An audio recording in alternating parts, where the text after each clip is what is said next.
Je pensais savoir ce qu'était la trahison jusqu'à ce que ma propre fille choisisse l'homme qui l'avait abandonnée plutôt que le père qui l'avait élevée. L'ironie ne m'échappe pas. Mon premier mariage s'est terminé quand j'ai surpris Sarah avec mon frère dans notre lit. Le même lit où nous avions conçu nos rêves de vieillir ensemble. Cette trahison avait des contours que je pouvais saisir, des limites que je pouvais définir. C'était grossier, évident, presque honnête dans sa brutalité. Mais ce qu'Émilie et Lily m'ont fait, c'était chirurgical. Précis. Elles ont découpé 20 ans de ma vie avec l'habileté délicate de chirurgiens. Retirant une tumeur qu'elles avaient décidé d'être maligne. Mais je vais trop vite. Laissez-moi vous parler de l'homme que j'étais. Celui qui croyait que l'amour pouvait se gagner par le sacrifice. Que la loyauté pouvait s'acheter par le dévouement. Après la trahison de Sarah, j'étais vide. À 32 ans, je dormais dans mon bureau parce que je lui avais laissé la maison, je mangeais des plats à emporter au-dessus de l'évier de mon appartement d'une pièce. Mes amis disaient que je ne ferais plus jamais confiance. Ils avaient tort. J'avais juste besoin de quelqu'un qui mérite ma confiance. J'ai rencontré Émilie dans un supermarché. N'est-ce pas un beau cliché? Elle se tenait dans le rayon des céréales, des larmes coulant sur son visage, tandis que Lily, 3 ans, tirait sur sa robe en réclamant des Lucky Charms. L'œil gauche d'Émilie était encore jauni par un bleu qui s'estompait, qu'elle avait essayé de cacher avec du correcteur de pharmacie. Son ex les avait quittés 2 semaines auparavant, vidant leur compte en banque et laissant des bleus en guise de cadeau d'adieu. Maman est juste fatiguée, bébé, a dit Émilie à sa fille, mais sa voix s'est brisée sur le mot fatigué. Je leur ai acheté les Lucky Charms, le lait, et tout le reste de leur chariot. C'est comme ça que ça a commencé. Pas avec de grands gestes romantiques, mais avec de petits actes de gentillesse qui sont devenus quelque chose de plus grand. Émilie était craintive au début, tressaillant quand je bougeais trop vite, s'excusant constamment pour des choses qui n'étaient pas de sa faute. Lily m'observait avec ses immenses yeux bruns, méfiante et protectrice envers sa mère, comme seul un enfant qui en a trop vu peut l'être. Il a fallu 6 mois avant qu'Émilie n'accepte que je les emmène dîner. 3 autres mois avant que Lily ne s'assoie sur mes genoux pendant nos soirées films. La première fois qu'elle m'a appelé Danny au lieu de Monsieur A, Émilie a pleuré. La première fois qu'elle m'a appelé papa, c'était 2 ans plus tard. Totalement spontanément, lors d'une réunion parents-professeurs. J'ai dû m'excuser pour aller aux toilettes, parce que les hommes adultes ne sont pas censés sangloter dans les écoles primaires. Je me souviens de chaque étape comme si elles étaient tatouées sur mon âme. Apprendre à Lily à faire du vélo dans le parc de Riverside. Son casque rose trop grand pour sa tête, vacillant sur le chemin tout en criant « Ne lâche pas, papa. Ne lâche pas !» Mais j'ai lâché prise et elle s'est envolée. Elle s'est retournée avec cette expression de pure trahison qui s'est transformée en émerveillement. Je l'ai fait, papa. Je l'ai fait toute seule. Les papiers d'adoption ont mis 18 mois à être traités. Son père biologique, appelons-le Jack, parce que son vrai nom a toujours un goût d'acide dans ma bouche, a dû renoncer à ses droits. Il l'a fait sans hésitation, probablement impatient de se débarrasser de la pension alimentaire qu'il n'avait jamais payée. Bref, j'ai encadré ces papiers, je les ai accrochés dans mon bureau entre mon diplôme universitaire et le tout premier certificat de constitution de mon entreprise. Ils signifiaient plus que les deux réunis. Notre vie n'était pas luxueuse, mais elle était riche. Je faisais des semaines de 60 heures pour que nous soyons à l'aise. Émilie voulait travailler, mais j'ai insisté pour qu'elle finisse d'abord ses études. Nous sommes une équipe, lui ai-je dit. Tu te concentres sur tes études, je m'occupe des factures. Elle a obtenu son diplôme summa cum laude en travail social. Elle voulait aider des femmes comme elle l'avait été. Lily excellait dans tout ce qu'elle touchait. Capitaine de l'équipe de football, tableau d'honneur, présidente du club de débat. J'étais à chaque match, chaque récital, chaque remise de prix. Quand elle a remporté le championnat de débat de l'État à 17 ans, elle a sauté de la scène pour se jeter dans mes bras, le trophée brandi bien haut. On l'a fait, papa. Pas, je l'ai fait. Nous. Parce que c'est ce que nous étions, une unité. Une famille. Les lettres d'admission à l'université sont arrivées comme un matin de Noël quand elle a eu 18 ans.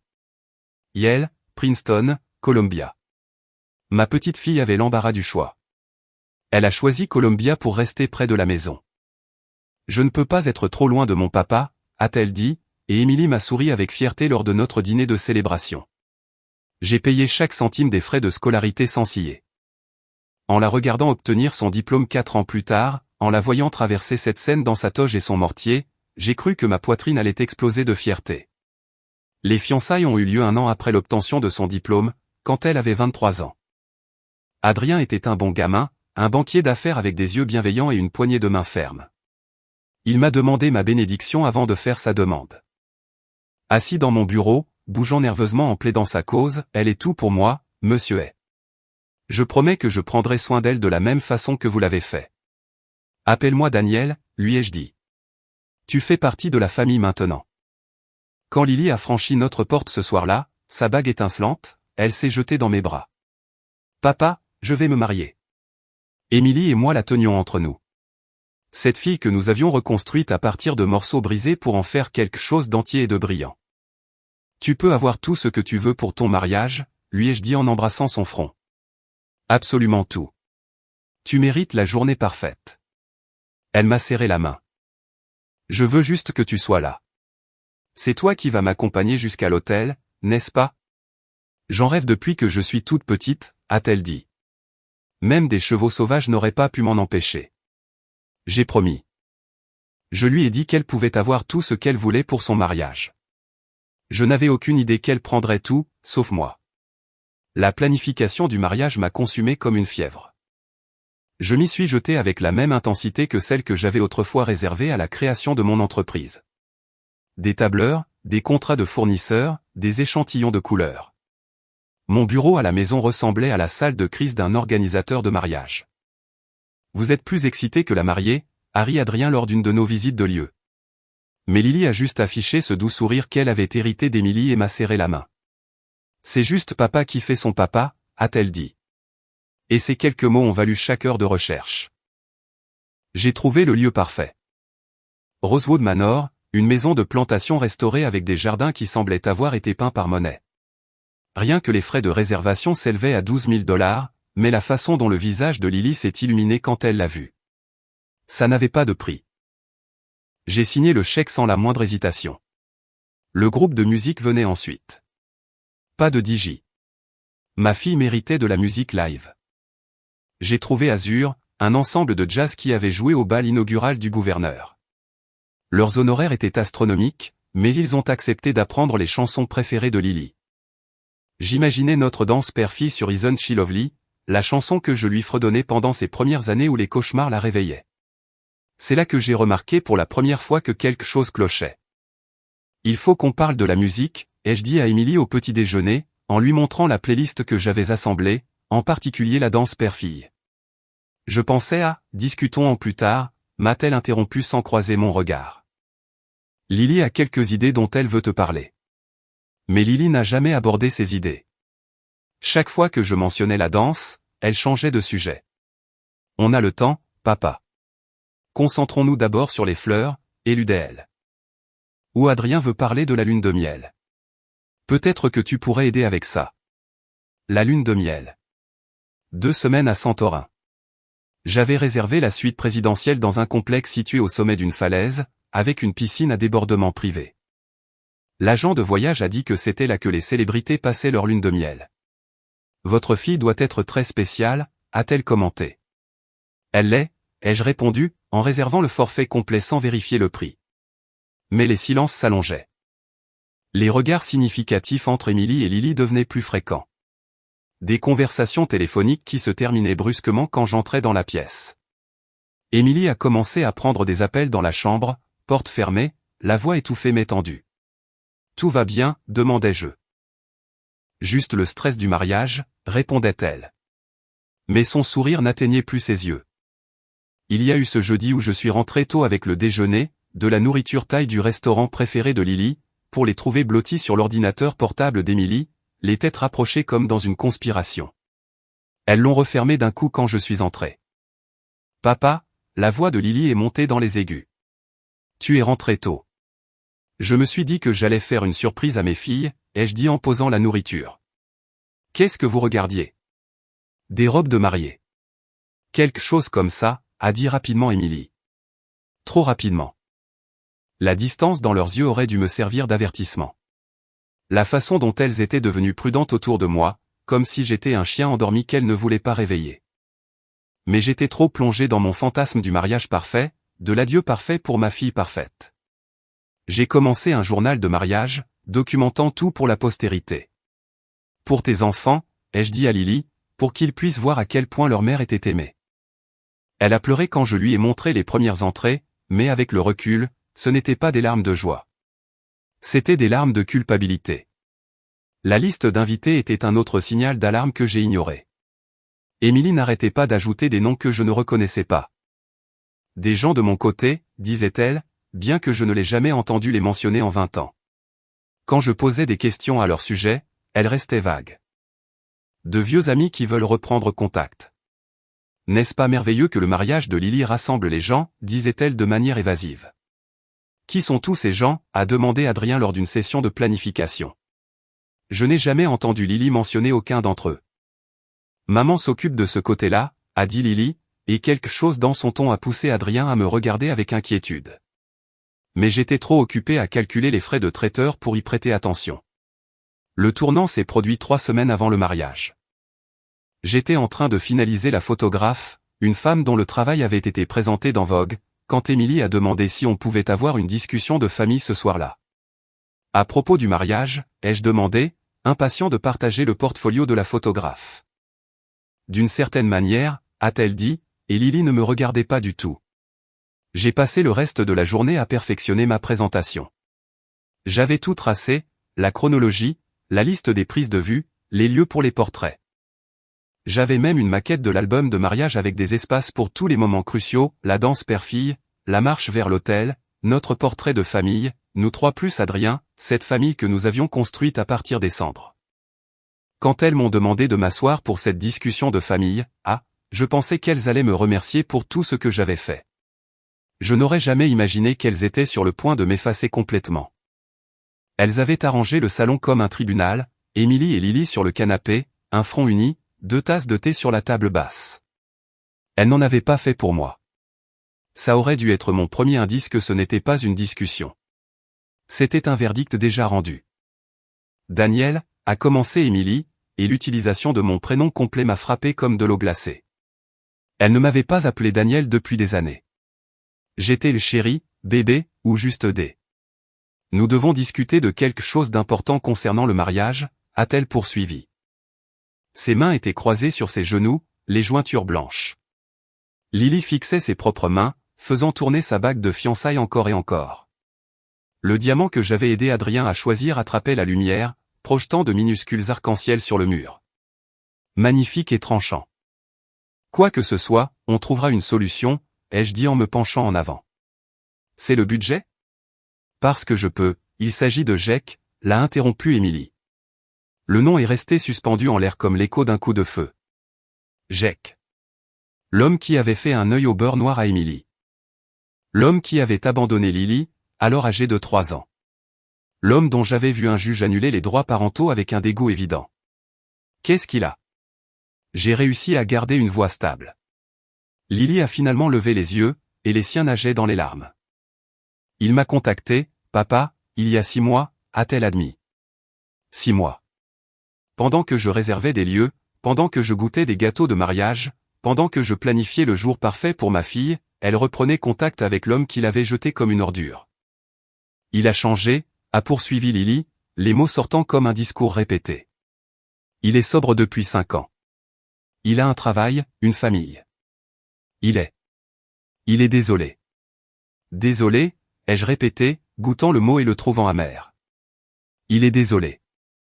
Il veut se racheter, a ajouté doucement Émilie, en attrapant la main de Lily, un geste de soutien qui me disait tout. Elles avaient discuté de ça, planifié ça, décidé ça ensemble sans moi. Ça fait partie de son programme de rétablissement. Il a besoin d'arranger les choses avec les personnes qu'il a blessées. Les personnes qu'il a blessées, ai-je fait en écho, regardant le visage d'Émilie, cherchant la femme qui avait l'habitude de tressaillir à l'entente de son nom. Tu veux dire la femme qu'il a battue ? L'enfant qu'il a abandonné ? C'était il y a 20 ans, a commencé Émilie. En fait, c'était il y a 23 ans, 2 mois et 15 jours, ai-je corrigé avec une précision qui a semblé les surprendre. Je le sais parce que c'est le jour où je t'ai rencontré en train de pleurer dans un supermarché, Émilie. Tu te souviens ? Tu n'avais pas les moyens d'acheter des céréales pour ta fille. Lily a tressailli. Papa, s'il te plaît, a-t-elle supplié. J'arrive à la chute, n'est-ce pas? J'ai ri, mais le son est mal sorti, tranchant et fragile. Il veut quelque chose. Que veut-il? Le silence s'est étiré jusqu'à ce que Lily le brise dans un murmure. Il veut m'accompagner jusqu'à l'hôtel. Le monde ne s'est pas terminé avec un bang ou un gémissement. Il s'est terminé avec ces 8 mots prononcés par la fille que j'avais élevée, choisie, et aimée au-delà de la raison. Au lieu de moi, ma voix semblait lointaine, comme si quelqu'un d'autre parlait. Non, a dit rapidement Lily. Pas à ta place. Avec toi. Vous deux, a-t-elle clarifié désespérément. Nous deux. J'ai réfléchi à ça. L'homme qui t'a élevé et l'homme qui t'a abandonné. Côte à côte, comme des égaux. Vous n'êtes pas des égaux, a protesté Lily. Tu es mon papa. Tu seras toujours mon papa, mais il est. Il est mon père. La distinction m'a frappé comme un coup physique. Papa contre père. 20 ans de présence contre la biologie. L'amour contre le sang. Je vois, ai-je dit, en me levant lentement, mes jambes étonnamment stables. Et tu soutiens ça, Émilie? Elle a hoché la tête, ne faisant pas confiance à sa voix. Tu soutiens que l'homme qui t'a fait ce bleu que j'ai vu ce premier jour, celui que tu as essayé de cacher avec du maquillage, accompagne notre fille jusqu'à l'hôtel, ai-je insisté. Il a changé, Daniel.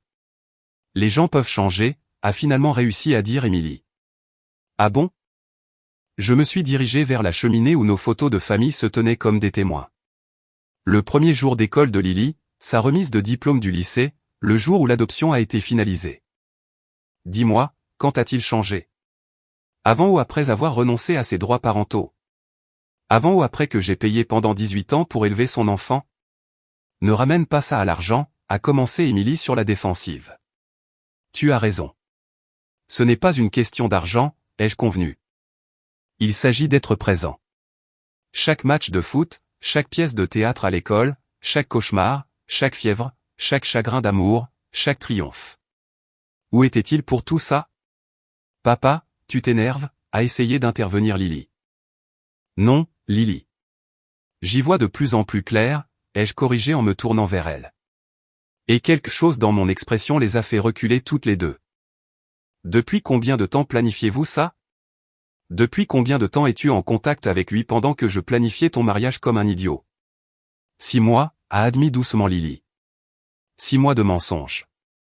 Pas des mensonges, a-t-elle protesté. Comment appellerais-tu ça? Tu as fait des rencontres avec lui, n'est-ce pas? Ces déjeuners que tu prétendais être avec des fournisseurs pour le mariage, les ajouts mystérieux à la liste des invités. Les portes fermées, les appels téléphoniques coupés. L'ordinateur portable que tu as refermé d'un coup sec, ai-je énuméré, riant de nouveau avec ce même son faux. Je suis un idiot. C'était juste sous mes yeux. Nous ne savions pas comment te le dire, a dit faiblement Émilie. Alors, vous m'avez tendu une embuscade à la place. C'est beaucoup mieux, ai-je répondu de façon sarcastique. Je suis retourné vers ma chaise et me suis assis prudemment. Elle m'observait comme si j'étais une bombe qu'elle ne savait pas comment désamorcer. Quoi d'autre, ai-je demandé calmement. Il y a plus. Il y a forcément plus. Lily et Émilie ont échangé des regards. Il veut faire un discours à la réception, a dit doucement Lily. Et avoir une danse. Une danse père-fille, ai-je demandé. Elle a hoché la tête. Sur quelle chanson? La question a semblé la surprendre. Je ne sais pas. Nous n'avons pas discuté, a-t-elle balbutié. Mais vous avez discuté du fait qu'il t'accompagne jusqu'à l'hôtel. Vous avez discuté du discours. Vous avez discuté de la danse. Vous avez discuté de tout sauf de l'homme qui paie pour tout ça, ai-je fait remarquer. Les larmes ont commencé à couler à ce moment-là. Pas les miennes. J'étais au-delà des larmes. J'étais dans un endroit où tout était clair comme de l'eau de roche et froid comme la glace. Je ne veux pas te blesser, a-t-elle sangloté. Tu es mon papa. Tu nous as sauvés. Tu nous as tout donné. Tout sauf la seule chose que tu voulais vraiment, ai-je dit. Lui. Ce n'est pas vrai, a-t-elle protesté à travers ses larmes. Vraiment? 20 ans, Lily. 20 ans d'amour, et tu choisis l'homme qui est parti. Qu'est-ce que ça dit de ces 20 années? Qu'est-ce que ça dit de moi? Émilie s'est levée, la colère éclairant enfin ses yeux.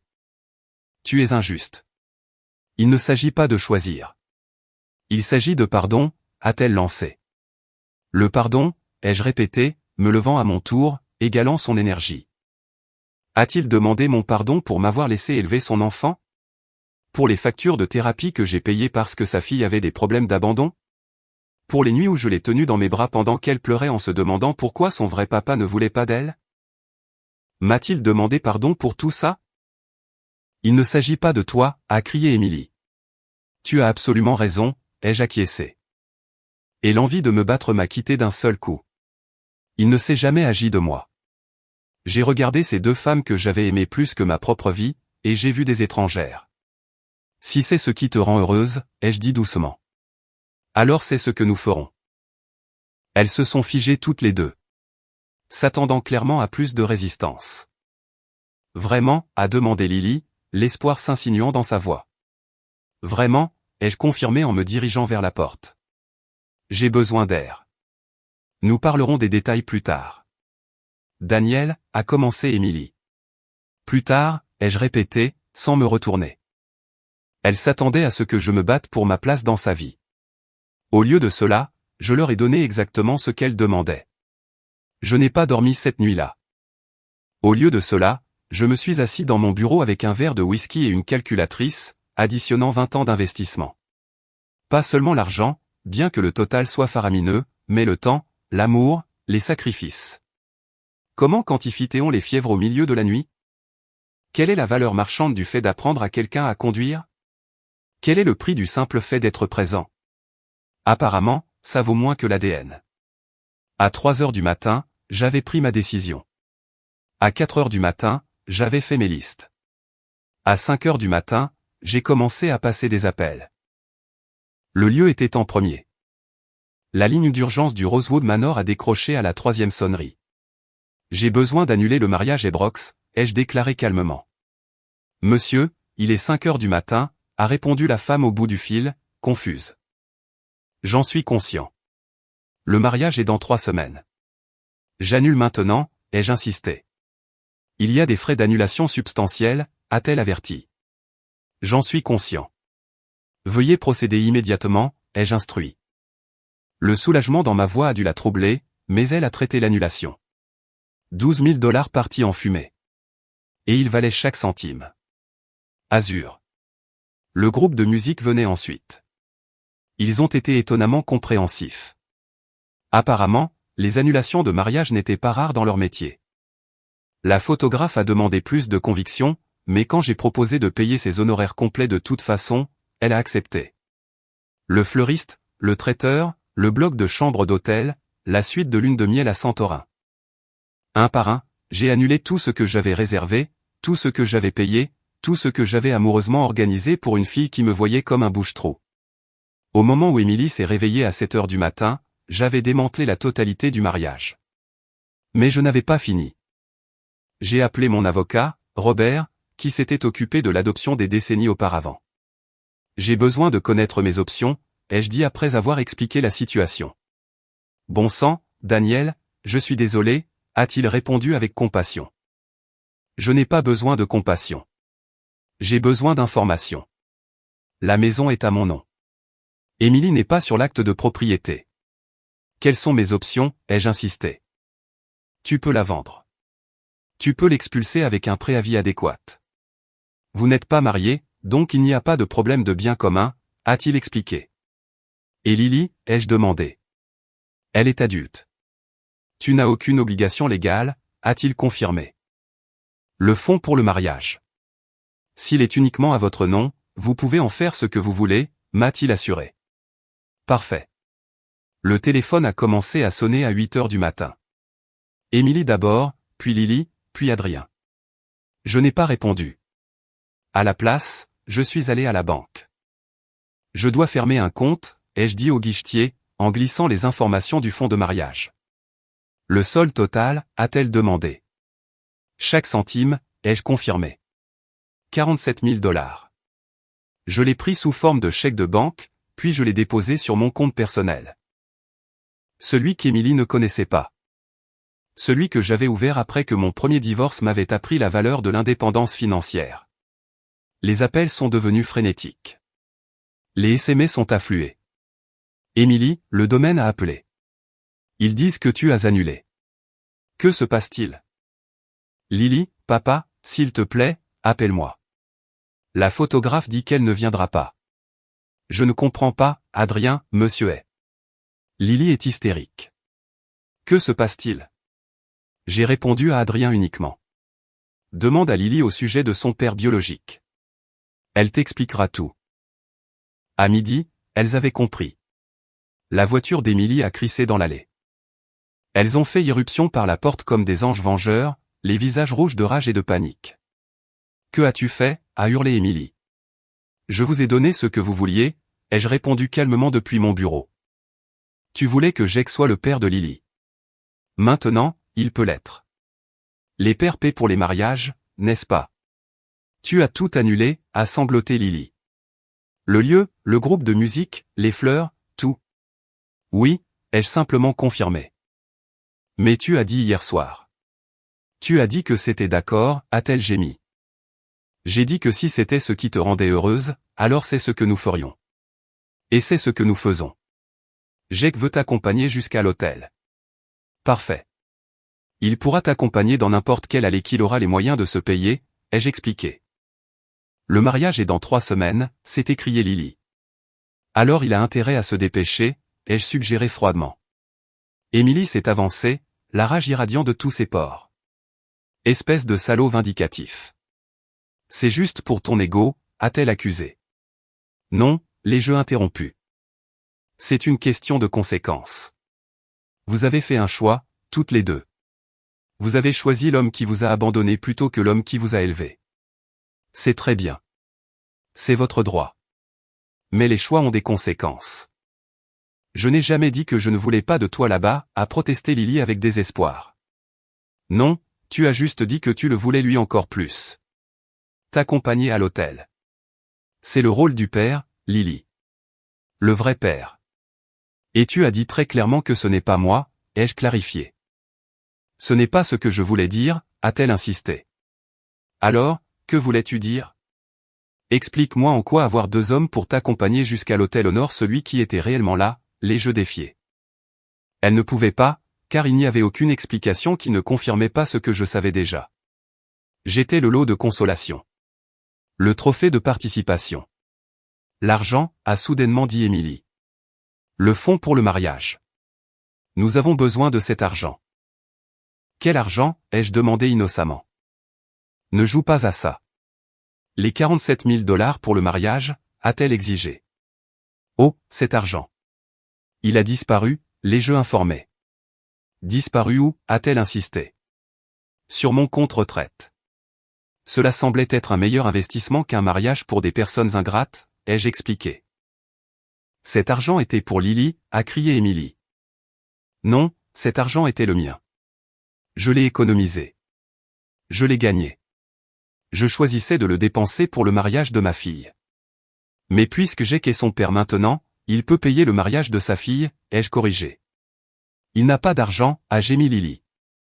Alors, peut-être aurais-tu dû y penser avant de le choisir à ma place, ai-je suggéré.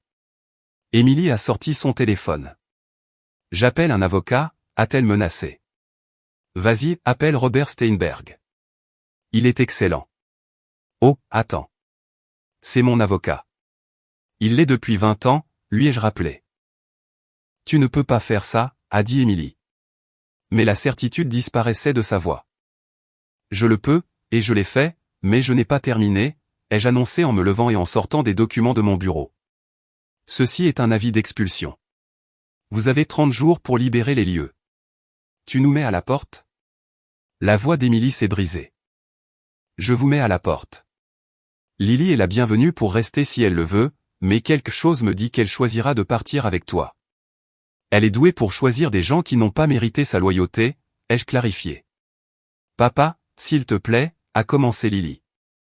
Ne m'appelle pas comme ça, ai-je explosé, les mots sortant plus durement que je ne l'avais voulu. Tu as été clair hier soir. Je suis juste l'homme qui t'a élevé. Jake est ton père.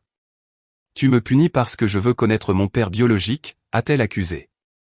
Non, je te libère pour que tu le connaisses sans que mon argent soit dans le chemin, sans ma maison, sans mon soutien, juste toi et lui. Pour construire cette relation que tu désires si désespérément, ai-je corrigé. Adrien était resté silencieux jusqu'à présent, mais il a fini par prendre la parole. Monsieur est, avec tout le respect que je vous dois, c'est extrême. Ah oui, ai-je demandé en me tournant vers lui. Laisse-moi te demander quelque chose, Adrien. Si toi et Lily avez des enfants, et que tu les élèves, les aimes, sacrifies tout pour eux, et puis un jour ils te disent qu'un étranger qui les a abandonnés mérite une place égale dans leur vie. Comment réagirais-tu? Il n'a pas répondu. Le mariage peut toujours avoir lieu, ai-je continué. Jake peut payer. Bon sang, il peut l'organiser dans son jardin pour ce que j'en ai à faire. Il peut accompagner Lily à l'hôtel, faire un discours, avoir sa danse. Tout ce que vous vouliez, vous pouvez l'avoir. Juste sans moi et sans mon argent. C'est cruel, a murmuré Émilie. Non. Cruel, c'était planifier ça dans mon dos pendant 6 mois. Cruel, c'était me laisser planifier et payer pour un mariage tout en vous préparant secrètement à m'humilier. Cruel, c'était choisir l'homme qui vous a blessé toutes les deux plutôt que l'homme qui vous a guéri, ai-je répliqué. Mon téléphone a sonné. J'y ai jeté un œil. Un autre fournisseur de mariage. Je dois répondre, ai-je dit. C'est la décoratrice de gâteaux. Je dois m'assurer qu'elle sait qu'elle doit contacter Jake pour le paiement. Tu es un monstre, a craché Émilie. Non, j'en ai juste fini d'être un portefeuille avec un pouls, ai-je corrigé. J'ai répondu au téléphone, en leur tournant le dos. Oui, c'est bien Danielet. Non, je ne paierai pas pour le gâteau. Vous devrez contacter Jake Brox. Oui, c'est le père biologique de Lily. Il prendra en charge toutes les dépenses du mariage à partir de maintenant, ai-je expliqué à la vendeuse. Quand je me suis retourné, elles étaient parties, mais je savais qu'elles reviendraient. Elles n'avaient nulle part ailleurs où aller. L'agent immobilier est passé cet après-midi-là. Fixer un prix pour que ça se vende, lui ai-je instruit. Je veux que ça parte dans les 30 jours. Une raison particulière pour cette urgence, a-t-il demandé. Un nouveau départ, ai-je dit simplement. Jake a débarqué ce soir-là. Je l'attendais. Il avait l'air plus vieux, plus gris, mais avec le même menton fuyant et le même regard fuyant dont je me souvenais dans les documents du tribunal. Il faut qu'on parle, a-t-il dit. Non, ai-je répondu, en commençant à fermer la porte. Tu es en train de détruire le mariage de Lily, a-t-il accusé. Je ne fais rien du tout. Tu veux être son père? Sois son père. Les pères paient pour les mariages, ai-je déclaré d'un ton neutre. Je n'en ai pas les moyens, a-t-il commencé. Ce n'est pas mon problème, l'ai-je interrompu. Tu fais ça par méchanceté, a-t-il accusé. Je fais ça par clarté. Pendant 20 ans, j'ai confondu le fait d'être utilisé avec le fait d'être aimé. Grâce à toi, j'y vois clair pour la première fois, ai-je expliqué. Elle est dévastée, a-t-il dit. Alors réconforte-la. C'est ce que font les pères, ai-je suggéré. Il a essayé de se bomber le torse pour paraître menaçant. Tu vas le regretter, a-t-il averti. J'ai ri. Un vrai rire cette fois. La seule chose que je regrette, c'est de ne pas l'avoir vu venir plus tôt. Maintenant, sors de ma propriété avant que j'appelle la police, ai-je rétorqué. Il est parti, non sans avoir craché sur le pas de ma porte au préalable.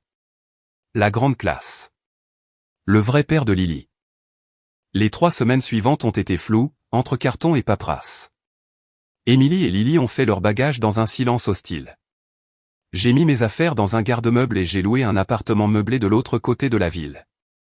La maison s'est vendue en 10 jours. Offre en espèces, clôture rapide. Le jour du mariage est arrivé et est passé. Adrien m'a appelé pour me dire qu'ils avaient réussi à organiser une petite cérémonie dans le jardin de Jake. 20 invités, un gâteau de supermarché. Lily portait l'ancienne robe de sa mère. Elle a pleuré tout le temps, a-t-il dit doucement. Pas des larmes de joie. Pourquoi tu me dis ça, ai-je demandé. Parce que je pense que tu devrais savoir que Jake s'est saoulé à la réception et a dragué ma sœur. Ensuite, il m'a demandé de l'argent pour payer le traiteur. Ils avaient commandé des pizzas, a-t-il révélé. Et, les jeux incités. Et Lily a vu qui il est vraiment. Elle pleure depuis 3 jours, a-t-il poursuivi. C'est fâcheux, ai-je dit platement. C'est tout ce que tu as à dire, a-t-il demandé incrédule. Qui a-t-il d'autre? Elle a fait son choix. Maintenant, elle doit vivre avec, ai-je déclaré. Adrien est resté silencieux un long moment. Elle veut s'excuser, a-t-il fini par dire. Non, ai-je refusé immédiatement. Monsieur est, a-t-il commencé. Non, ai-je répété fermement. Des excuses maintenant, c'est juste le regret des conséquences, pas le remords de ses actes. Elle a eu 6 mois pour me dire la vérité. Elle a eu 20 ans pour valoriser ce que je lui ai donné. Elle a choisi de ne pas le faire. Ce n'est pas quelque chose que des excuses peuvent réparer. Alors c'est tout. C'est juste fini pour vous, a-t-il demandé. J'ai tourné le dos à 20 ans de ma vie cette nuit-là. Et pour la première fois depuis mon divorce, je me suis senti vraiment libre, lui ai-je dit. 6 mois plus tard, j'écris ceci depuis mon chalet sur le lac Georges. Je l'ai acheté avec l'argent que je n'ai pas dépensé pour le mariage. Il s'avère que 47 000 $, c'est un acompte décent pour avoir la tranquillité d'esprit. La brume matinale s'élève de l'eau comme de la fumée. J'ai appris à pêcher à la mouche. Il y a quelque chose d'honnête là-dedans. Le poisson se fiche de votre histoire, de vos sacrifices ou de vos bonnes intentions. Il ne s'intéresse qu'à la précision de votre lancer, au choix de votre mouche. Soit vous méritez la prise, soit vous ne la méritez pas. Robert, mon avocat, m'a transféré un email d'Emily la semaine dernière. Je ne l'ai pas lu, mais il m'a fait un résumé. Elles vivent chez sa sœur dans le New Jersey. La vente de la maison les a laissés sans rien, puisqu'Emily n'avait aucun droit légal dessus. Elle cumule 2 emplois. Jake a de nouveau disparu 3 semaines après le mariage. Apparemment, la sobriété est plus difficile que de se racheter. Lily a envoyé une lettre à mon bureau. Mon ancienne secrétaire me l'a fait suivre. Celle-là, je l'ai lue. Elle était longue, décousue, pleine de révélations qu'elle aurait dû avoir avant de tout détruire. Elle a écrit avoir vu Jake voler de l'argent dans le portefeuille d'Adrien, l'avoir vu débarquer ivre pour son premier jour à son nouveau travail, l'embarrassant devant ses collègues, et comment Emily pleurait chaque nuit, regrettant la vie qu'elles avaient jetée à la poubelle. Elle a terminé par « Je comprendrai si tu ne me pardonnes jamais, mais j'ai besoin que tu saches que je sais ce que j'ai perdu. Tu n'étais pas seulement mon papa. Tu étais mon père dans tous les sens du terme. Je l'ai juste appris trop tard. J'ai brûlé la lettre dans ma cheminée. Pas par colère, mais par nécessité. Certaines portes, une fois fermées, doivent le rester. Adrien a appelé hier. Ils vont divorcer. Il ne supportait plus de la voir se morfondre pour la vie qu'elle avait détruite. Il ne pouvait pas rivaliser avec le fantôme de ce qu'ils avaient eu. Elle parle de toi tous les jours, m'a-t-il dit, des choses que tu lui as apprises, des blagues que vous partagiez. C'est comme si elle se hantait elle-même. Pourquoi me dis-tu ça, lui ai-je demandé. Parce que je l'aimais, et une partie de moi veut comprendre comment quelqu'un a pu jeter ce que vous aviez tous les deux, a-t-il admis. Quand tu auras compris, ne m'appelle pas. J'ai arrêté d'essayer de comprendre. Certaines personnes ne reconnaissent l'amour que lorsqu'ils cessent de les nourrir. Certaines personnes ne peuvent apprécier le sacrifice que lorsque le puits est à sec. Et certaines personnes. J'ai fait une pause, regardant un aigle plonger pour attraper un poisson. Certaines personnes sont simplement brisées d'une manière que tout l'amour du monde ne peut réparer. Le soleil se couche différemment ici. Plus tranquillement, sans le poids des sacrifices non appréciés. Je dors des nuits complètes pour la première fois en 20 ans. J'apprends à cuisiner pour un. Il s'avère que je suis plutôt doué quand je ne me dépêche pas de rentrer pour des gens qui comptaient mon argent tout en planifiant ma trahison. Il y a une femme en ville, Linda. Elle possède la librairie. Nous prenons un café de temps en temps. Elle ne connaît pas mon histoire, et ça me plaît comme ça. Elle pense que je suis juste un homme d'affaires à la retraite qui aime Hemingway et qui boit son café noir. C'est peut-être tout ce que je suis maintenant. Et peut-être que c'est suffisant. La semaine dernière, j'ai vu un père apprendre à sa fille à faire du vélo sur la place de la ville. La petite fille avait environ 4 ans, le même âge que Lily quand je lui ai appris. Le même vacillement, le même mélange de terreur et de détermination. Quand elle a enfin réussi à rouler toute seule, elle a crié de joie, et son père courait derrière elle, les bras tendus, prêt à la rattraper si elle tombait. Je les ai regardés jusqu'à ce qu'ils disparaissent au coin de la rue. Puis je suis rentré chez moi et me suis servi un whisky. Pas pour oublier, mais pour me souvenir. Pour porter un toast à l'homme que j'étais, celui qui croyait que l'amour pouvait se gagner par le sacrifice. C'était un homme de bien. Il méritait mieux. J'ai perdu une femme et une fille ce jour-là, mais j'ai trouvé quelque chose de bien plus précieux. Moi-même. Et ce moi-même? Il sait maintenant que l'amour véritable n'exige pas de vous que vous mettiez votre âme en faillite. L'amour véritable ne vous oblige pas à prouver votre valeur chaque jour pendant 20 ans. L'amour véritable ne choisit pas la personne qui les a blessés plutôt que celle qui les a guéris. L'amour véritable est présent. Et quand quelqu'un vous montre qu'il n'accorde aucune valeur à votre présence, eh bien, c'est là que vous tirez votre révérence. Le lac m'appelle. Les poissons mordent. Et pour la première fois en 20 ans, je n'ai nulle part ailleurs où je dois être. Ce n'est pas une perte. C'est une libération. Et voilà, nous sommes arrivés à la fin de l'histoire d'aujourd'hui. Était-ce ce à quoi vous vous attendiez ou y a-t-il eu un rebondissement que vous n'aviez pas vu venir? Je suis curieux de connaître vos pensées. Partagez-les dans les commentaires ci-dessous et lançons la discussion. Si cette histoire vous a tenu en haleine, assurez-vous de cliquer sur le bouton j'aime. Et si vous êtes nouveau ici ou si vous ne vous êtes pas encore abonné, c'est le moment idéal pour rejoindre notre communauté. Je vous apporte de nouvelles histoires captivantes tous les jours, alors cliquez sur ce bouton d'abonnement et activez les notifications pour ne rien manquer. Merci d'avoir regardé et je vous dis à la prochaine.